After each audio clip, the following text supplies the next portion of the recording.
AI இந்தியாவில் தடை செய்யப்பட்டதா? இந்த செய்தி உண்மையா இல்ல பயத்தை உருவாக்க ஃபேக் ஹெட்லைனா? 2026 பிப்ரவரி 10ஆம் தேதி இந்திய அரசு இன்ஃபர்மேஷன் டெக்னாலஜி ரூல்ஸ் 2021க்கு ஒரு முக்கியமான திருத்தத்தை கொண்டு வந்தது. இந்த திருத்தம் கெசட் நோட்டிபிகேஷன் GSR 120 மூலம் அதிகாரப்பூர்வமாக வெளியிடப்பட்டது.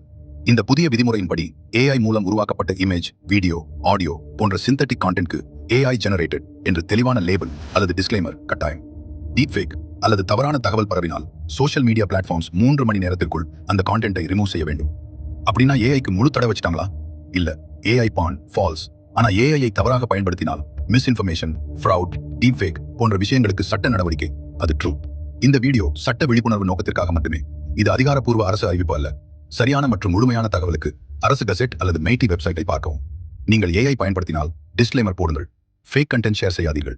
சட்டத்தை தெரிந்தால் பயம் தேவையில்லை. இப்படி சட்ட விளக்கங்கள் எளிய தமிழில் வேண்டும்னா இப்பவே நியாயகதா கார்ட்டூன்ஸை சப்ஸ்கிரைப் பண்ணுங்க, ஃபாலோ பண்ணுங்க. லீகல் அவேர்னஸுக்கு இதுதான் உங்கள் சேனல்.